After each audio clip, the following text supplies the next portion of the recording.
ખબરદાર એ મુસાફિર ખોફ કી જા રાહે હસ્તી હે. તમે જે રાહે ચાલી રહ્યા છો એ સાધનાનો માર્ગ સતત ભયથી ભરેલો છે અને માટે સતત તમારે સાવધાન. ઠગો કી જા બસતી હે, જા બજા ચોરો કી બસતી. ઠગો કા બે ઠકા, કોઈક છેતરે છે, કોઈક લૂંટે છે. બે પ્રકારના ભય છે, છેતરાવાનો ભય છે ને લૂંટાવાનો ભય છે. અનુકૂળતા આવે ને એટલે આપણે છેતરાઈએ. ક્યારે છેતરાય માણસ? આપણે તે સર્ગના છે ને બે પ્રકારના પરીક્ષા છે. અનુકૂળ પણ પરીક્ષાઓ છે ને પ્રતિકૂળ પણ પરીક્ષાઓ છે. અનુકૂળ પણ ઉપસર્ગો છે ને પ્રતિકૂળ પણ ઉપસર્ગો છે. અનુકૂળ હોય ને બધું એટલે માણસ છેતરાયા વગર રહે નહીં. અને કશાયો આવે એ લૂંટી જાય. આ સાધનાનો માર્ગ. અહીંયા તમારે સતત સાવધાન રહેવું પડે. અનુકૂળતા આવી જાય એટલે ભૂલી ન જવાય કે હું સાધના માર્ગે છું, અને પ્રતિકૂળતા આવી જાય તો ડગી ન જવાય. બસ એક જ લક્ષ્ય ઉપર નજર રાખીને ચાલવું પડે. અગ્નિ શર્મા સાધનાનો માર્ગ સ્વીકાર્યો છે, પોતે સ્વીકાર્યો, ભલે કંટાળીને સ્વીકાર્યો છે પણ સ્વીકાર્યો. વર્ષોની સાધનાએ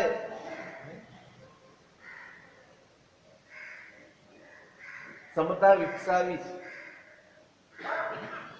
પણ ક્યાં સાધકે નિરાતમાં સૂઈ જવાય નહીં.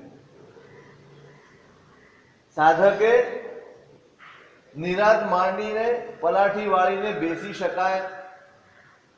સાધકે સતત જાગતા રહેવું પડે.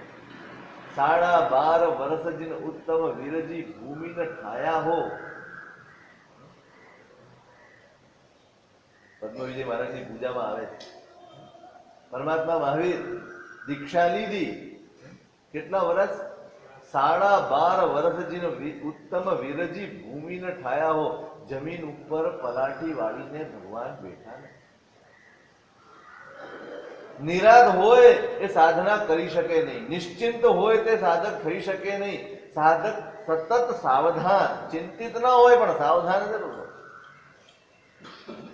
ક્યારે કયા પ્રકારે કયા સ્વરૂપે મનના પરિણામોને બદલી નાખનારી પરિસ્થિતિ ઊભી થશે એનો અંદાજ ન હોય, માટે સતત દેખતા. તો આપણે અજાણ્યા રસ્તે હોઈએ ને એટલે સતત આપણને ધ્યાન હોય કે ભાઈ ક્યાં શું છે શું નથી. સતત તમે નીચે જોઈને ચાલશો, બધું જોઈને ચાલશો, બરાબર જઈ રહી છે કે નહીં એ બધું જોઈને ચાલશો. સાધનાનો માર્ગ છે. ભગવાન 12.5 વર્ષ સુધી પલાઠી વાળીને બેઠા તક. 12.5 વર્ષ કેટલો લાંબો ગાળો. એક બે ઘડીમાં આપણી સ્થિતિ શું હોય છે ખબર પડે આના ઉપરથી કે આપણે જે ધર્મ કરીએ છીએ એની કક્ષા સાધનાની છે કે માત્ર ક્રિયાની કક્ષામાં છીએ. કઈ કક્ષામાં?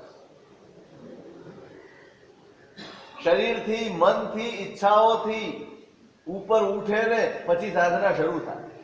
જ્યાં સુધી શરીર સાથે, મન સાથે, ઈચ્છાઓ સાથે જોડાયેલા છીએ સાધના નહીં. ક્રિયાઓ બધી જ થશે.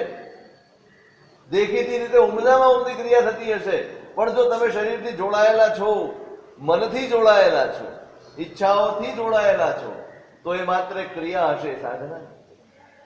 સાધના માટે ઉપર ઉઠવું પડે. તમે જુઓ, ઉપર ઉઠીને સાધના કરી રહ્યા છે અગ્નિ શર્મા. સામાન્ય નથી. પણ જ્યાં સંપર્ક થયો, વળી પાછું શરીર આવ્યું, વળી પાછું મન આવ્યું, વળી પાછી ભૂખ આવી અને માણસ વિચલિત. સૌથી વધુ ભય સંસારમાં કોઈ પણ પરિસ્થિતિનો હોય ને તો બહારની કોઈ પરિસ્થિતિનો ભય સૌથી વધુ નથી. સૌથી વધુ ભય આપણી પોતાની જાતનો ભય છે.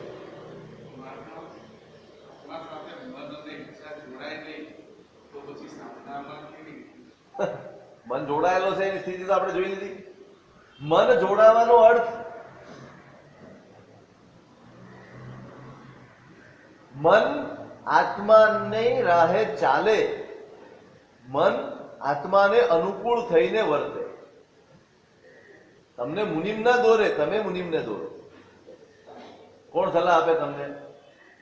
તમે પૂછો ખરા પણ વિવેક કોનો? તમારો પોતીકો વિવેક. આ બધાને અનુકૂળ બનાવવાના છે. શરીર છોડી નથી દેવાનું, મનને છોડી નથી દેવાનું, પણ એનાથી ઉપર ઉઠવાનું. અત્યાર સુધી આપણી પરિસ્થિતિ દરેક વખતે શરીર જેમ કહે, મન જેમ કહે એમ આપણે કરતા. શું કહે એમ કરતા. જેમ શરીરને મન થાય. અત્યારે કંટાળો આવે છે, ઉપવાસ છે, મન નથી લાગતું, ચાલ ને ટીવી ખોલ ને. આ શું થયું?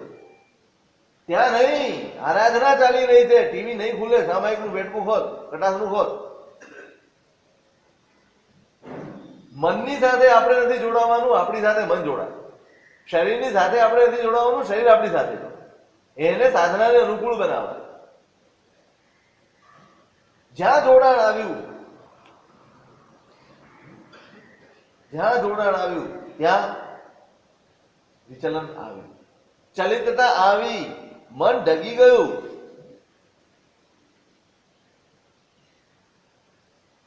કશાયો ભભૂકી ઉઠી અને વિચારોના ઈંધણાએ એમાં એ બળતણ પૂરું પાડ્યું. કશાયો ઓર ભળી ગયા. અંદર જ્યાં સુધી માત્ર વિચારો હતા ને ત્યાં સુધી તો પોતાને જ નુકસાન હતું. હવે જયારે સતત વિચાર કરે માણસ ત્યારે બીજાને નુકસાન પહોંચાડવાનું વિચાર. નિયાણું કર્યું. શું કર્યું? નિયાણું.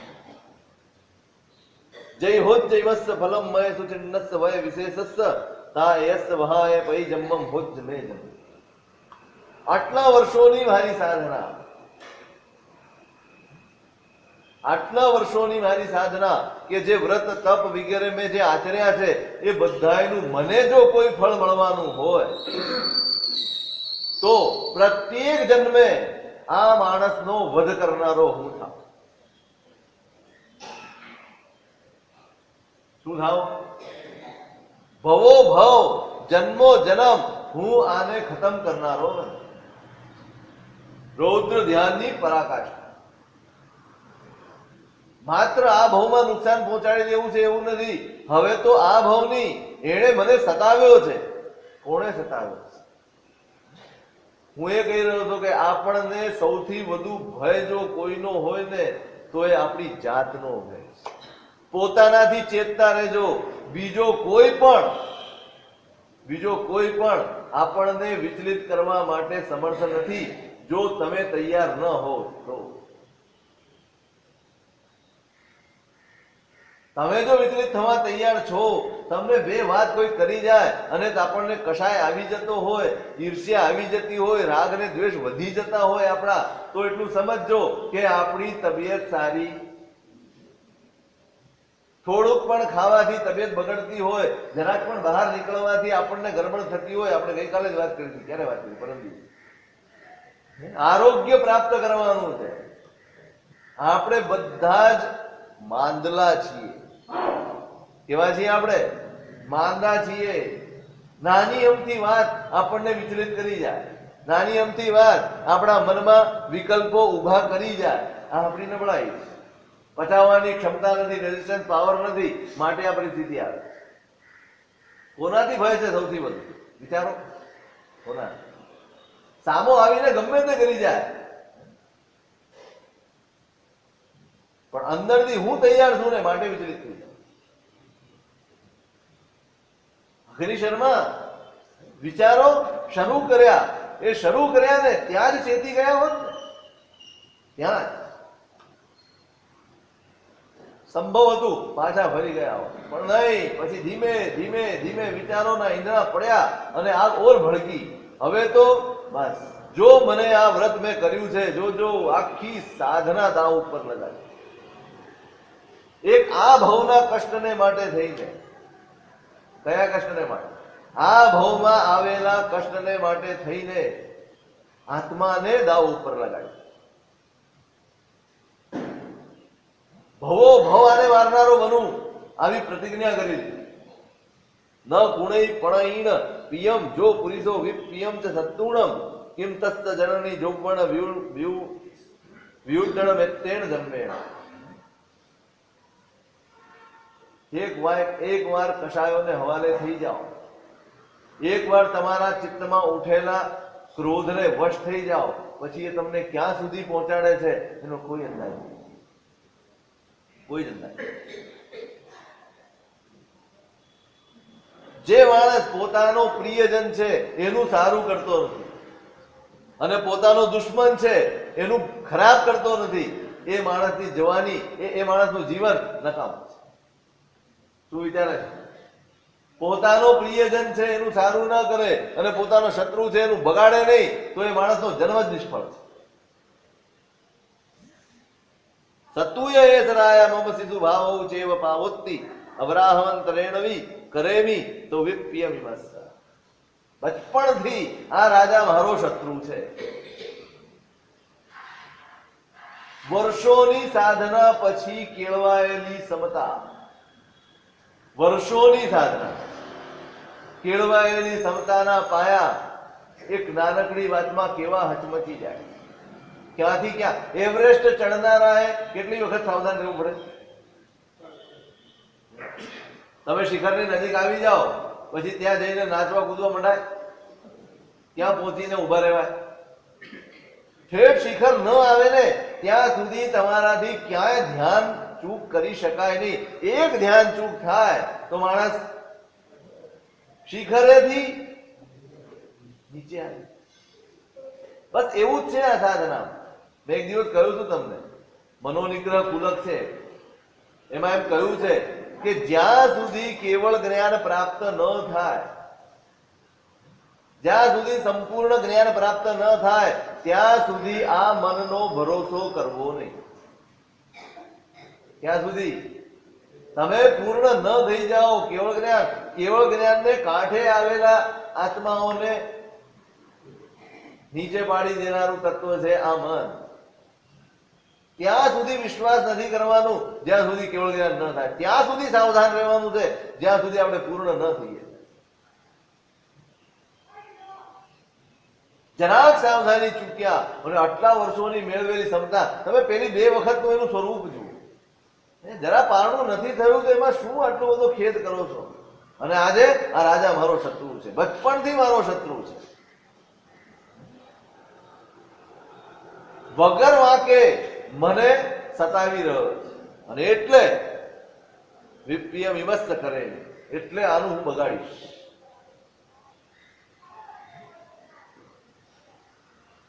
કશાયના આવેશમાં ચાલી રહ્યા છે. બધું જ ભૂલાઈ ગયું. હું ક્યાં છું, હું કોણ છું, બધું જ ભૂલાઈ ગયું. ચાલતા ચાલતા તપોવન પહોંચી આવ્યા. મર્યાદા હતી કે જયારે પણ આવ્યા છે સૌથી પહેલા કુલપતિને મળ્યા છે ને પછી પોતાના સ્થાને ગયા છે. આજે ન કોઈ તાપસોને મળ્યા છે ને કુલપતિને મળવાની પ્રથા રાખી છે. સીધા જઈને પોતાનું જે આસન હતું, પોતાનું સ્થાન હતું ત્યાં પહોંચી ગયા. વિવેક ચૂક્યા. શું ચૂક્યા? વિવેક ચૂક્યા. કશાયો સાધુતા પણ ભૂલવાડી દે તો વિવેકની શી વિચાર? આ હદે રૌદ્ર ધ્યાનમાં જે કશાયો ધકેલી દીધા હોય એ વિવેક જાગવા દે કે વિવેક ટકવા દે એ વાતમાં કોઈ માન. જઈને બેસી ગયા. હજી અંદરનો પરિતાપ એને જંપવા દેતો નથી. હજી અંદરનો સંતાપ એને શાંતિથી જંપીને બેસવા નથી દેતો. ત્યાં બેઠા એટલે વળી પાછું શરૂ થયું. વળી પાછી વિચારધારા શરૂ થઈ. આ રાજાનો મારા પ્રત્યે કયા પ્રકારનો વૈરભાવ છે કે જેથી કરીને આ બધા તાપસોની વચમાં મારે ઉપહાસ કરે છે. એને ખબર છે કે ભાઈ મારી પ્રતિજ્ઞા શું છે, મારી પ્રતિજ્ઞા શું છે જાણે છે, અને છતાંય વારંવાર કપટ કરી અને મારી આગળ આવી અને નમ્રતા દેખાડીને મને વિનંતી કરે, મને બોલાવે અને પારણું ન કરાવી અને મારી મશ્કરી કરે.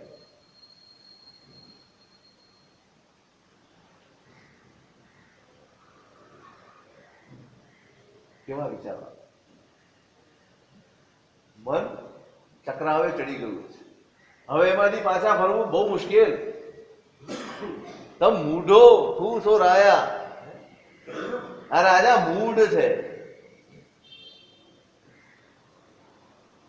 કોઈ અનાથ હોય, કોઈ દુર્બલ હોય, કોઈ નિરાધાર હોય, એવા માણસોને સતાવવામાં કોઈ મોટાઈ નથી.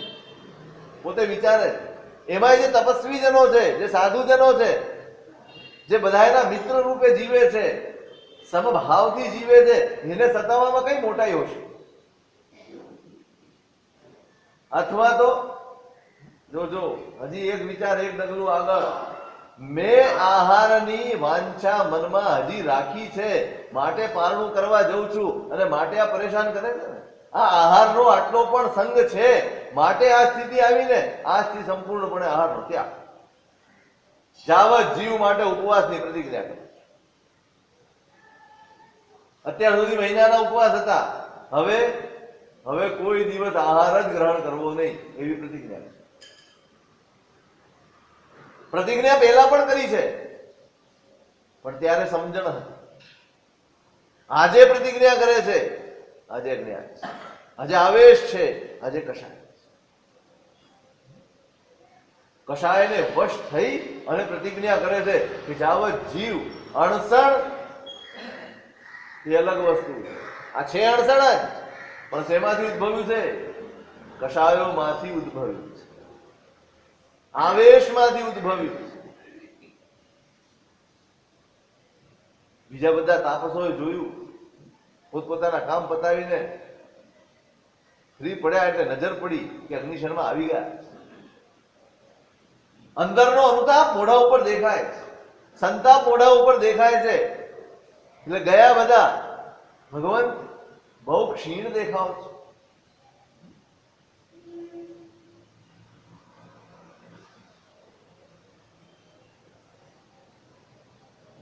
શું હજી પણ આપનું પારણું નથી થયું? અથવા તો શું આપ ગયા જ નથી કે શું ગુણસેનના ઘરે? ના, પારણું નથી થયું. કેમ ન થયું? ન ગયા તો કેના ગયો તો?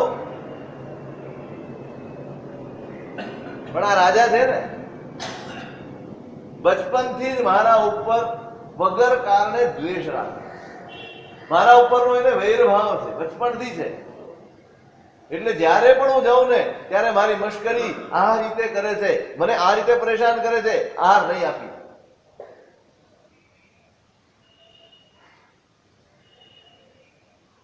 મનમાં જેટલો પણ અનુતાપ હતો, જેટલો પણ સંતાપ હતો, જે પણ વિચારો હતા, એ બધા પેલા તાપસોની આગળ એને આક્રોશ ઠાળવ્યો. તાપસોને પણ દુઃખ થયું કે આમ તો સાહેબ બને નહીં. તાપસોને વિશ્વાસ છે, બને નહીં, રાજા આવો નથી જ.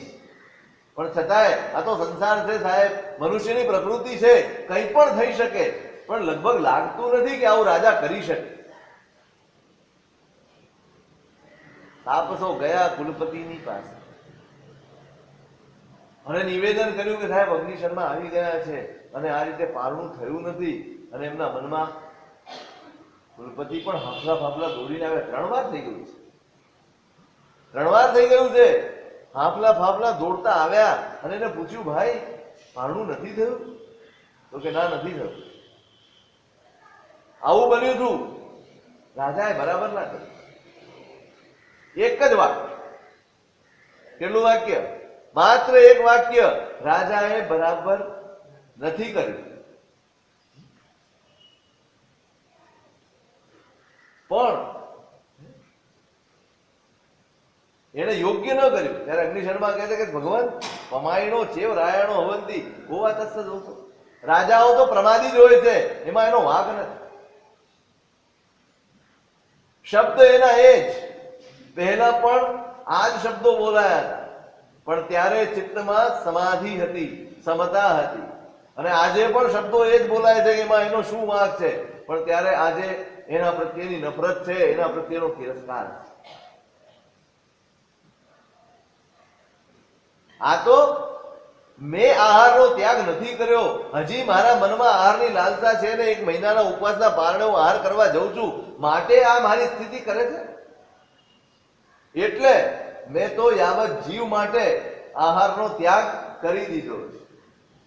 અને હવે આપને પણ કહ્યું છું, જોજો કુલપતિને કહે છે, આપને પણ કહું છું કે હવે મને કોઈ પ્રકારની આજ્ઞા કરશો નહીં. શું ચૂકવા? એક વાર આપણે આપણી જાતને આ દુર્ભાવોને હવાલે કરી દઈએ ને, પછી બધા જ વિવેક, વિનય, ખાનદાની બધું જ હોવાય. હવે તમારે મને આજ્ઞા નહીં કરવાની, આ તમને વિનંતી કરું છું. ભાષા વિનંતીની નથી, શબ્દ વિનંતીના છે, પણ ભાષા અમારે મને હવે નહીં કહેવા. અને કુલપતિ ગુરુના સ્થાને છે. કયા સ્થાને છે? ગુરુના સ્થાને છે. ગુરુના સ્થાને બેઠેલો કેટલો ગંભીર હોય, કેટલો ધીર હોય, કેટલો શાંત હોય ને કેટલો સમજુ હોય. ઠપકાનો એક શબ્દ નથી. આ હવે તે તારી રીતે નક્કી કરી લીધું છે તો તું તારી રીતે કરી લેજે, બધું મને પૂછતો નહીં કોઈ. ગુરુ સ્થાને બેઠેલો છે ભાઈ. ગુરુ ક્યારેય વ્યક્તિ સાથે જોડાયેલી નથી હોતી. ગુરુ ક્યારેય વ્યક્તિ સાથે જોડાયેલા નથી હોતા. ગુરુ વ્યક્તિત્વ સાથે જોડાયેલા. અને તો જ ગુરુ બની શકે, તો જ ગુરુપદની ગરિમા જાળવી શકે. જો વ્યક્તિ સાથે જોડાય ને, તમે વ્યક્તિ સાથે જોડાઓ એટલે તમારા મનમાં રાગ દ્વેષ આવે. આ સારો છે, આ ખરાબ છે, આવા વિચારો આવે ને આવે. પણ વ્યક્તિત્વ સાથે, આત્મા સાથે જોડાઓ. ગુરુનો સંબંધ કોની સાથે? ગુરુ કોનું હિત ઈચ્છે? વ્યક્તિનું કે આત્માનું? ગુરુની ગુરુતા આમાં જ છે કે આત્માનું હિત ઈચ્છે.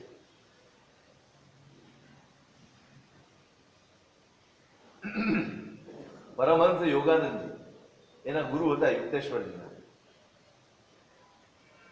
યોગાનંદજી જયારે શરૂમાં એમની પાસે એમનું શિષ્યત્વ અંગીકાર કરીને એમની સાથે રહ્યા, સાધના કરે છે. ગુરુ એમની રીતે શિષ્યની પાત્રતાને અનુરૂપ શીખવાડે. ક્યારેક વધુ બી શીખવાડે, ક્યારેક ઓછું બી શીખવાડે, ક્યારેક ન પણ શીખવાડે. સાધના ચાલે છે. યોગાનંદજીને એમ થાય છે કે મારી સાધના બહુ ધીમી ચાલે, અહીંયા મારો વિકાસ ઝડપી નથી થતો. અંદરથી એમ થાય કે બહુ ઝડપથી સાધનાના માર્ગે આગળ વધી અને ક્યાંક ના ક્યાંક પહોંચી જઈએ,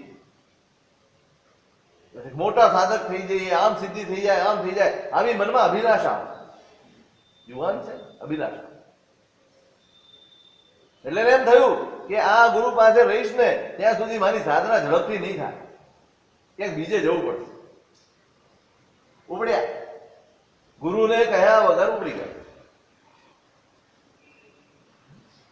બધે ફરે છે, પોતે સમજુ પણ છે, વિવેકી પણ છે, બધું જ છે, પણ ગુરુને કહ્યા વગર નીકળી ગયા. બધે ફરે છે. થોડા દિવસ અહીં રહે છે, થોડા દિવસ અહીં રહે છે, થોડા દિવસ અહીં રહે છે, સાધના કરે છે. પણ જોયું કે જેવું ગુરુ પાસે હતું ને એવું અહીં ક્યાંક આડંબરો જ છે, ક્યાં દેખાવ જ છે. માત્ર સાધનાનું નામ માત્ર છે, બાકી અંદરથી કોઈ સાધનાની વાત જ નથી. માત્ર બાહ્ય ક્રિયાઓ છે, આંતરિક પરિવર્તન જ નથી આવતા. બધું જ જોયું. છેવટે એમ થયું કે બરાબર ગુરુ મહારાજ પાસે હતા નહીં બરાબર. હવે શું કરે? આવી ગયા, પાછા આવી ગયા. ગુરુએ આવકાર્યા, રાખ્યા અને રોજની જેમ સાધના શરૂ કરી. એક અક્ષર નથી બોલ્યા. થોડા દિવસ થયા અને યોગાનંદજીના મનમાં સવાલ થયો, આ ગુરુ એકે અક્ષર કેમ કહેતા? ગયા ગુરુ મહારાજ પાસે કે ભગવાન, એક પણ ઠપકાનો વાક્ય આપ બોલતા નથી. એક પણ વાતે હું કહ્યા વગર જતો રહ્યો. મારી આ ગેરવર્તણૂક છે અને એના વિશે તમે ઠપકોય નથી આપતા, એક વાક્ય પણ નથી કહેતા, કેમ એવું કરો? પછી એ ગુરુએ જે જવાબ આપ્યો, યુક્તેશ્વરજી મહારાજે કહ્યું કે ભાઈ, મારું વાત્સલ્ય શરતો વિનાનું છે, એ માત્ર વજાહત છે. વાત્સલ્યને કોઈ શરત નથી હોતી કે તું આમ કરે તો મારું વાલ, આમ ન કરે તો મારો વાલ નહીં. મારે તો માત્ર આપવાનું છે. આ ગુરુની ગંભીરતા છે. કોની સાથે જોડાયેલા છે ગુરુ? ગુરુનો સંબંધ આત્માની સાથે થાય. જો આત્મા સાથે સંબંધિત ન હોય ને તો મનમાં મારું તારું આવ્યા. આપણા દરેક સંબંધો તમે જોજો, આપણા દરેક સંબંધોમાં રાગ અને દ્વેષ છે. આપણા દરેક સંબંધોમાં મારું અને તારું છે. આપણા દરેક સંબંધો તરડાતા વાર નથી લાગતી. કેમ કેમ નથી લાગતી? આપણે માત્ર શરીર સાથે કે એક પર્યાય સાથે જોડાયેલા છીએ. આ માણસ ખૂબ લાગવગ વાળો છે, જોડાઈ જાઓ.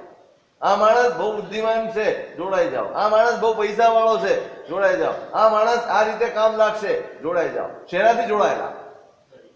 આપણે પર્યાયોથી જોડાયા છીએ. માટે આપણા સંબંધોમાં રાગ દ્વેષ હોય, મારું તારું હોય, બધું જ હોય. તરણાતા વાર નહીં, તૂટતા વાર નહીં. આ સંબંધ અહીંયા ક્યાંય અગ્નિશર્મા વૃત્તિ મનમાં એક અંશ પણ રોષ નથી આ કે આવું કરાય. આટલા વર્ષોથી તને પાળ્યો, પોષ્યો, મોટો કર્યો, બધું શીખવાડ્યું, સમજાવ્યું, સાધનાના આ ક્ષેત્ર સુધી તને પહોંચાડ્યો, અને આજે તું આ મને કહે છે કે આજ્ઞા નહીં કરતા? આ સ્થિતિ લાવીને ઉભી કરી દીધી. એક પણ અક્ષર બોલતા. આજ્ઞાની અપેક્ષા પણ ચાલી ગઈ અગ્નિશર્માની. જ્યાં સુધી આજ્ઞા સાપેક્ષ આરાધના છે ત્યાં સુધી જ આરાધક ભાવ. જ્યાં આજ્ઞા નિરપેક્ષ ક્રિયા આવી કે વિરાધક ભાવ શરૂ. વચન નિરપેક્ષ વ્યવહાર જૂઠો કયો, વચન સાપેક્ષ વ્યવહાર આનંદની વાત. પરમાત્માના વચનોની જ્યાં સાક્ષી નથી, અપેક્ષા નથી, હું જે કરું છું એ જ બરોબર છે, આવી વૃત્તિ જ્યાં હોય ને તે ઉત્કૃષ્ટમાં ઉત્કૃષ્ટ દેખાતી આરાધના પણ વિરાધના છે. કદમ કદમ પણ ભગવાને શું કહ્યું છે, ભગવાને કઈ રીતે કરવાનું કહ્યું છે, આવો વિકલ્પ જેના ચિત્તમાં હોય ને એ થોડામાં થોડું કરતો હશે ને તો પણ એની આરાધના આરાધના.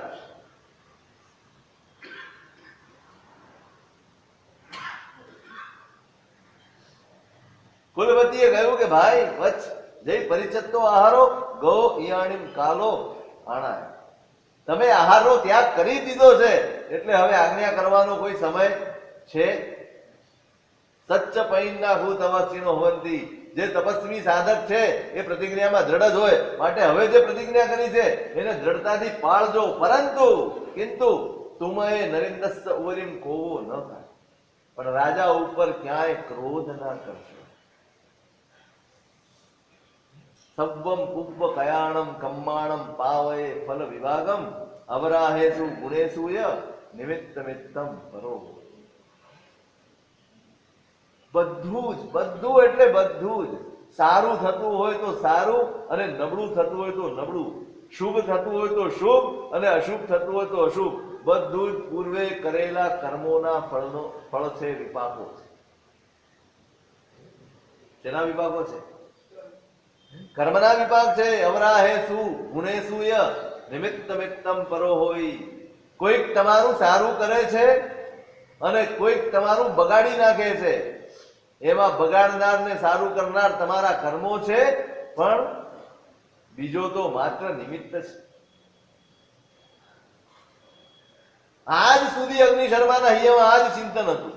એની ક્ષમતાનું કારણ આ જ ચિંતન હતું. આ જ ચિંતન, આ જ રસ્તે સમાધિ પામી શકાશે. આ જ રસ્તો છે, આ જ માર્ગ છે. કર્મનું ચિંતન જેનામાં નથી એ સમાધિ ન પામી શકે. એ વિચલિત થયા વગર રહે નહીં, એ વિક્ષિપ્ત થયા વગર રહે નહીં. આપણું મન વિચલિત થઈ જાય છે. આપણે આવેશમાં આવી જઈએ, અહંકારમાં આવી જઈએ, છલ પ્રપંચને ના દોરાઈ જઈએ. બધું જ કેમ થઈ જાય? આપણા ચિંતનમાં આ તત્વ નથી, આ સત્ય નથી. જે કંઈ પણ થાય છે અને આ જ ચિંતને અનંત આત્માઓનું કલ્યાણ કરી આપ્યું. કયું ચિંતન?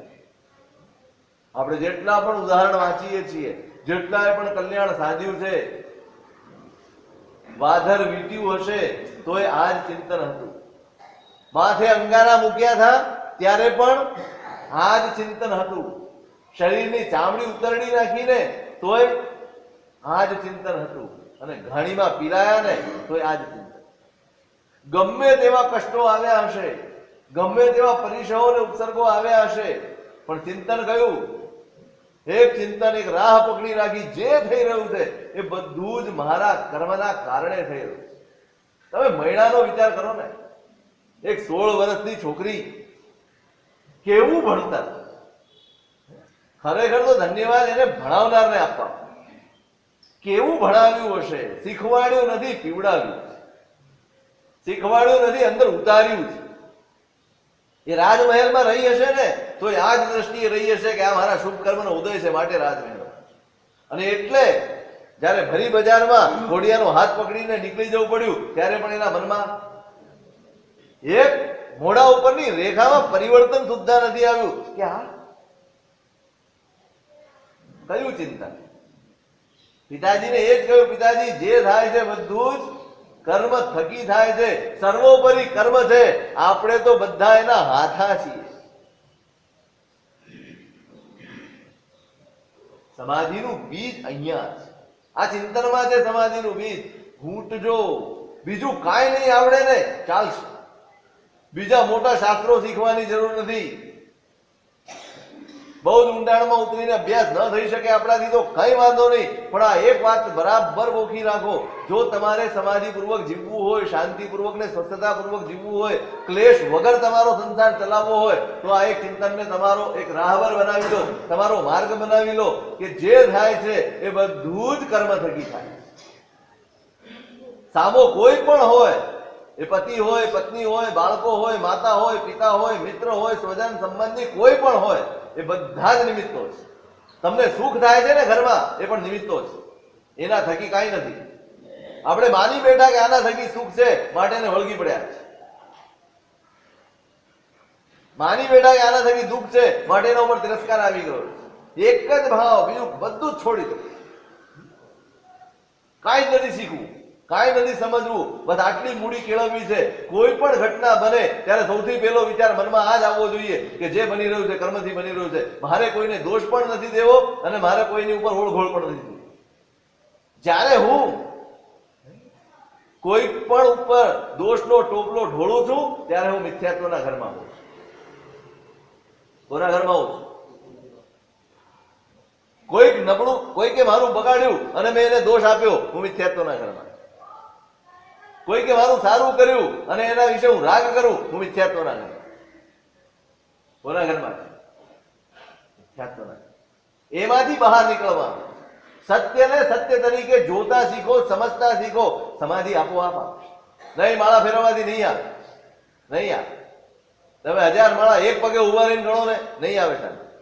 જ્યાં સુધી આ ચિંતનને તમે ઘૂંટશો નહીં, નાનામાં નાની ક્રિયા હોય કે મોટામાં મોટી ઘટના હોય, એક જ વાર રટી લો. તમારી સામે આ વાક્ય હોવું જોઈએ હંમેશા કે જે કંઈ બની રહ્યું છે એ બધું જ કર્મ થકી છે. મારે ન રાગ કરવાનો છે ન દ્વેષ કરવાનો છે. ઘણા કર્મોથી બચી જવાશે, ઘણા ક્લેશોથી બચી જવાશે, ઘણા રાગ દ્વેષથી બચી જવાશે, આત્માનું ઘણું રક્ષણ થઈ જશે. આ એક જ વાત. અવરાહે શું ગુણે શું નિમિત્ત મિત્તમ પરો હોય. બસ આ વાક્ય આપણું ધ્રુવ વાક્ય હોવું જોઈએ. કોઈક મારું સારું કરે, કોઈક મારું નબળું કરે, જેને જે કરવું હોય કરે, કરનારો કર્મ છે.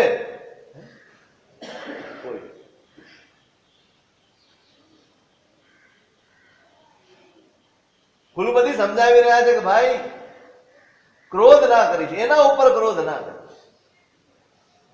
એ તો વિચારો માત્ર નિમિત્ત છે. આપણા અંતરાયો, કયા અંતરાય? આપણો લાભાંતરાય, આપણા કોઈ પણ અંતરાય કર્મ આ નિમિત્તે આપણને ઉદયમાં આવે, આહાર ન મળે. ભગવાન આદિનાથને કેટલા દિવસ થયા? શેના લીધે? પશુઆ અંતરાય રે અંતરા. ક્યાંક પૂર્વ ભાવમાં કર્મ કર્યા છે, આને ખબર છે કે મારી પરિસ્થિતિ આવી છે અને છતાંય મારી સાથે આવો વ્યવહાર કરે છે.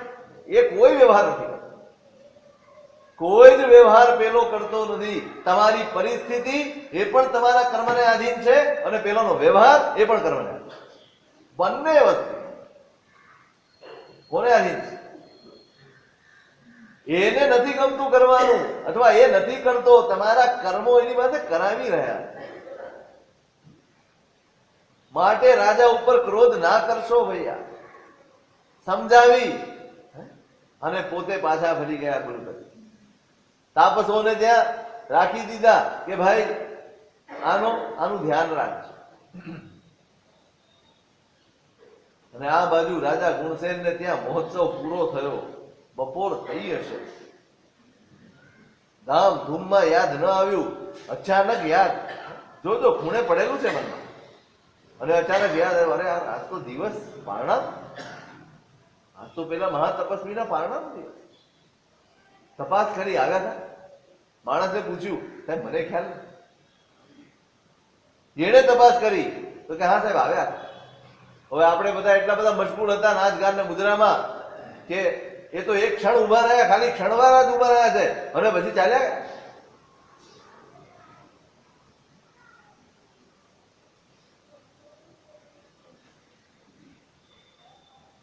અને રાજાના યમ હાહાકાર, અહો મેં પાપ પરિણી, મારી પાપ પરિણતિ કેવી છે, આ મારા પાપનો ઉદય છે. તસ્ય મહાતપસ્ય ધમ્માંતરાય કરણેણમ દેવી પુત્ર જન્મ ભૂયયંપી આવયમ ચેવ સમર્થે. જે કારણે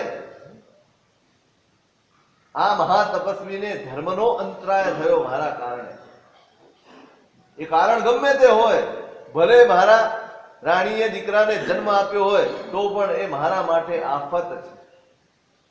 શું છે એ? મહોત્સવ નથી, આફત છે. હવે પુત્રનો જન્મ એને આફત રૂપ લાગવા લાગ્યો. શું લાગ્યું? પરમાર્થથી ચૂકવે એનું નામ આફત. આફત એટલે શું? આપણે કોને આફત કહીએ? સ્વાર્થ ચૂકી જઈએ એટલે આફત. આપણા માટે આફત કોણ? સ્વાર્થ ચૂકી જઈએ એનું નામ. તમારે ગ્રાહક આવવાનો હોય, તમે ટાઈમ આપ્યો હોય અને એ ટાઈમે આવે, પછી એને કીધું હોય ભાઈ મારી પાસે વધારે ટાઈમ નથી, આ ટાઈમે તમે દુકાને હાજર રહેજો, અને એ ટાઈમે તમારે વ્યાખ્યાનમાં મોડું થઈ ગયું હોય, તમે ગયા હો અને પેલો નીકળી ગયો હોય તો કોનો વાંક? શું આફત લાગે? આ મહારાજ બી છે ને 10 મિનિટ વ્યાખ્યાન નહીં વધારે ચલાવતા શું વાંધો આવે? હું ઉઠી ગયો હોત તો સારું હતું. આવે ને આવી જ જા, ચાલો હાથમાંથી જતો રહ્યો. શું જતું રહ્યું? શું જતું રહ્યું? તમારું હતું ને ગયું? શું ગયું? જે ગયું તે તમારું જ હતું, નક્કી જ હતું. આપણને સ્વાર્થમાં ક્યાંય વિક્ષેપ આવે એ બધી જ આફત લાગે છે, પણ વાસ્તવમાં આફત તે છે જે પરમાર્થને ચૂકવે એનું નામ આફત. અને એ દ્રષ્ટિએ જોવા જાવ તો આપણો આખો સંસાર આફતરૂપ જ છે. શું ચૂકવે છે? આપણો પરમાર્થ ચૂકવે છે, રોજ ચૂકવે. ક્યાંક ઊંઘ આવતી હોય, ક્યાંક શરીર સાથ ના આપતું હોય, ક્યાંક ઘરમાં ગડબડ હોય, ક્યાંક બહાર ગડબડ હોય, ક્યાંક ધંધામાં ગડબડ હોય, અને તમે અહીંયા આવતા અટકો, કશું સાંભળતા અટકો, ભણવાનું અટકી જાય, ધારા જ ના ચૂકી જવાય, આ બધું ચૂકી જવાય.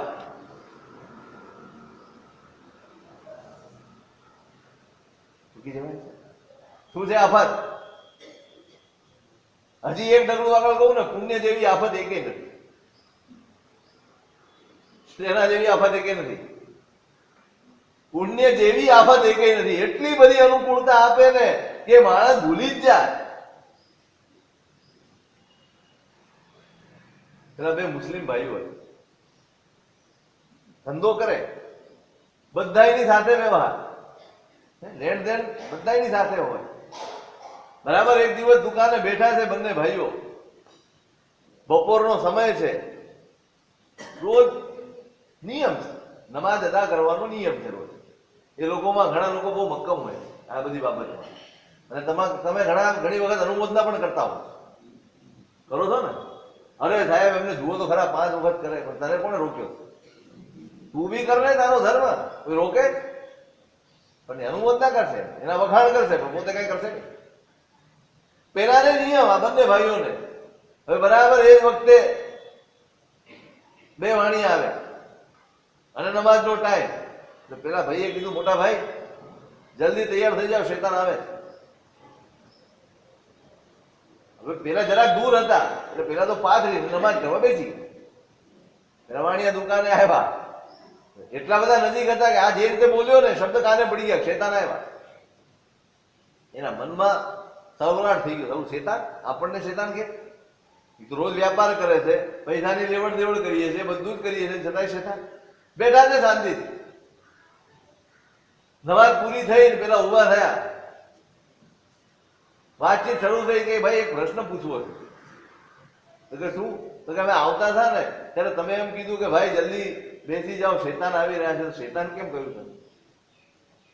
પેલા કીધું કે ભાઈ ગેરસમજ ના કરશો, મેં શેતાન તમને નથી કહ્યા, આ પરિસ્થિતિને કહ્યા. ગ્રાહક આવી રહ્યા છે, આટલું મનમાં જો આવી જશે ને કે આ જો ચાલ્યા જશે તો આવો વિકલ્પ પણ ઉભો થશે તો આપણે નમાજ ચૂકી જઈશું, ખુદાની બંદગી ચૂકી જઈશું. માટે આ મનમાં શેતાન આવે ને એ પહેલા આપણે નમાજ કરવા બેસી, પરમાર્થથી ચૂકવે એવો વિકલ્પ માત્ર આફત, એવી પરિસ્થિતિ માત્ર આફત છે. ધમ્યક્તિ હોય ને એને ધર્મમાં જરાક અંતરાય આવે ને એટલે સંસાર ખૂંચે. શું ખૂંચે? સંસાર ખૂંચવો જોઈએ. ક્યાં સુધી આ બધા વ્યવસાયોમાં હું પડ્યો રહીશ? કેટલા વર્ષો સુધી આ મારી જ જવાબદારી છે એમ માનીને હું ધસરડા કરીશ? કોની ખાતર ઉઠ બેઠ ને દોડમ દોડા કરવા? કવિતા છે. કોની ખાતર? મારું જ કર્તવ્ય છે એવું માનીને ક્યાં સુધી આમાં જોતરાયેલો રહીશ? આ મનમાં સવાલ ક્યારેક તો થતો હશે, નથી થતો? થાય ખરો? 60, 65, 70 થાય ત્યાં સુધી માણસ દુકાનમાંથી નીચે ન ઉતરે, હેઠો ન ઉતરે, ઉપાધ્રેયના પગથિયા ન ચડે, એને મનમાં કઈ વિકલ્પ ના આવે કે કેટલા વર્ષો સુધી સાહેબ આપણી જવાબદારી તો ખરી ને, છોકરાને દુકાનેથી છોડાવવા જવું પડે ને જમવા આવવાનું, દેવલોકમાંથી આવતા છો ને ત્યાંથી આવશો છોડાવવા, હવે જમવાનું છે તું જા, હું બેઠો દુકાન. ક્યાં સુધી હું આ કર્યા કરીશ? આમ ખૂંચવું જોઈએ. કેટલા વર્ષો સુધીનું આ વલગણ. આપણે વાત થઈ હતી વચમાં, આ ગુણસેનને જેવો રાજ્યાભિષેક કર્યો, શું કર્યું એના મા બાપે? વળતી પડે પછી કઈ મુહૂર્ત જોવા નથી રહ્યા, વળતી પડે જંગલમાં ચાલ્યા ગયા, વનવાસી થઈ ગયા બંને માતા પિતા. હવે કઈ જવાબદારી? હવે તો આપણી પોતાના પ્રત્યે કઈક જવાબદારી, હવે તો મારે મારું કરવાનું. રાજાના હૈયામાં હાહાકાર થઈ ગયો, પરમાર્થ ચુકાઈ ગયું. આ મહોત્સવમાં આ સુખની પળોએ મારો પરમાર્થ ચૂકવ્યો, માટે આફત. સપ્વાહાના બંધ પુંડાળમ ઘેસુ વસુધારા પડંતી. મનમાં વિચારે છે જે ભાગ્યહીન છે ને એના ઘરે કોઈ દાડો વસુધારા પડતી નથી. હું ભાગ્યહીન છું કે મને આવો લાભ ન મળ્યો. નય પમાય દોષ દુષિયો હમ ઉદંત નિમિત્તમ પી પારેમી મુહમ અવલો. હવે તો મારી પરિસ્થિતિ એવી છે, પ્રમાદનો દોષ એવો બેઠો છે મારામાં, અને એનાથી એટલો કલંકિત થઈ ગયો છું કે હવે તો ત્યાં જઈને હું મોઢું પણ દેખાડી શકું એવી મારી સ્થિતિ. 2 વાર થયું ત્યાં સુધી તો વાંધો નતો, 3જી વાર થયું, હવે મોઢું દેખાડવું તો કઈ રીતે? એટલે સોમદેવ નામના પુરોહિત એમને કહે છે કે ભાઈ તમે જાઓ, ત્યાં કહેતા નહીં કે તમે મારા કોઈ સ્વજન છો અથવા મારા અંગત છો અથવા મને ઓળખો છો. તમે જાઓ અને ત્યાં તપાસ કરો કે ત્યાં કઈ સ્થિતિ છે, શું ચાલે છે, શું પ્રવર્તે છે, જરાક વિચાર કરી આવો, વાત કરી આવો. સોમદેવ પુરોહિત તપોવનમાં ગયા છે, અનેક તાપસો આજુબાજુ બેઠા છે અને વચમાં અગ્નિ શર્મા તાપસ બેઠા. સોમદેવ ગયા, વંદન કર્યા, એટલે અગ્નિ શર્માએ અભિવાદન કર્યું, આવો ભાઈ, સ્વાગત, બિરાજો, બેસાડ્યા. સોમદેવ પૂછે છે કે ભગવાન શરીર બહુ ક્ષીણ લાગે છે, બહુ નબળું દેખાઈ રહ્યું છે, શું કારણ છે? જે નિરીહ છે, દુનિયાની બધી જ ઈચ્છાઓથી જે ઉપર ઉઠી ગયા છે અને બીજાના આશ્રય જેની આજીવિકા છે એવા તપસ્વીનું શરીર આવું જ હોય ભાઈ. અગ્નિશર્મા કહે છે તપસ્વીનું શરીર આવું જ હોય.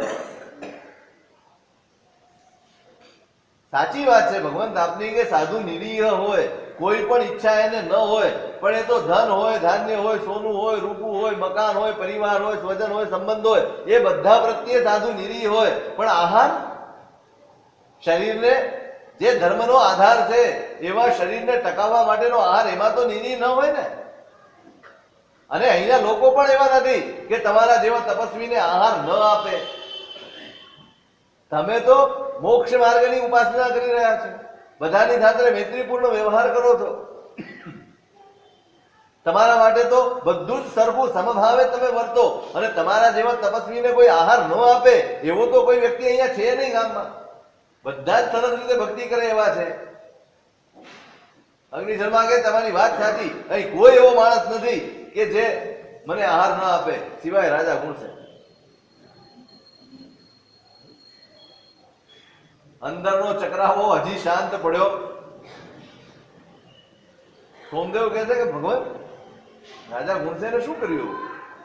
એ તો સંભળાય છે કે બહુ ધાર્મિક વૃત્તિ વાળો માણસ છે, ધર્મપરાયણ માણસ છે.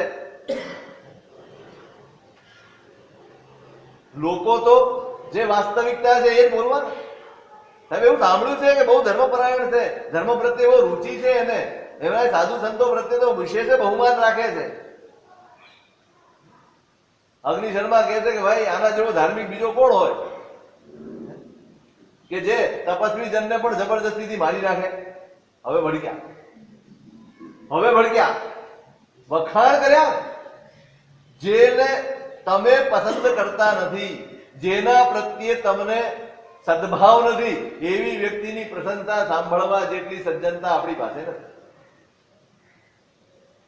છે આપણને વ્યક્તિ ગમે છે, ગુણો નથી જ ગમતા. ગુણ નથી ગમતા, બરાબર યાદ રાખજો. જો આપણો પક્ષપાત, કોના પ્રત્યે પક્ષપાત હોય? વ્યક્તિ પ્રત્યે કે ગુણ પ્રત્યે? આપણો પક્ષપાત હંમેશા વ્યક્તિ પ્રત્યે રહ્યો છે, ગુણ પ્રત્યે નથી રહ્યો. વ્યક્તિ જો તમારી છે તો એના ગુણો તમે ગાશો, પણ જો વ્યક્તિ તમારી નથી, તમે જેને પોતાની ગણી નથી, એના ગુણ આપણે ગાવાના તો ઠીક, સાંભળવા પણ આપણે પસંદ કરતા. એટલે હજી આપણા હૈયામાં ગુણાનું રાગ પેદા થયો નથી. આપણે જે ક્યારેક અનુમોદના કરતા આવીશું કે વખાણ કરતા આવીશું ને, ત્યારે પણ તમારી પોતાની જાતનું તપાસ કરજો કે હું અનુમોદના કે વખાણ કરું છું એ કોના કરું છું. ત્યાં ખબર પડી જશે ગુણાનું રાગ છે કે વ્યક્તિ રાગ છે. કયો રાગ છે? ગુણાનું રાગ કે વ્યક્તિ રાગ? વ્યક્તિ રાગ એ ક્યારે તારક હોતો નથી, ગુણાનું રાગ જ તારક હોય. અહીંયા વખાણ કર્યા પેલા, પણ કોના? જે મનમાંથી ઉતરી ગયો છે માણસ, જેના પ્રત્યે રોષ ભભૂકી ઉઠ્યો છે, એના વખાણ થયા એટલે આ ભડક્યા. હા ભાઈ, આ જોયો, બહુ ધર્મપરાયણ છે, ખબર છે, તપસ્વીઓને જબરદસ્તી મારી નાખી, એને ધર્મપરાયણ જ કહેવાય, બીજું શું કહેવાય? ભડક્યા. સોમદેવ ને થયું બાવો ભડક્યો. હા, તાપસ ભડક્યો છે, હવે આની સાથે વાત કરાય. જોયું, લાંબુ કુશનું આસન છે, એના ઉપર બેઠા છે, એટલે લાગે તો છે કે રાજા ઉપરના ગુસ્સાને લીધે આ માણસે અણસણ લઈ લીધું છે. પરિસ્થિતિ ઉપરથી ભાપી જાય કે આમાં શું બન્યું છે.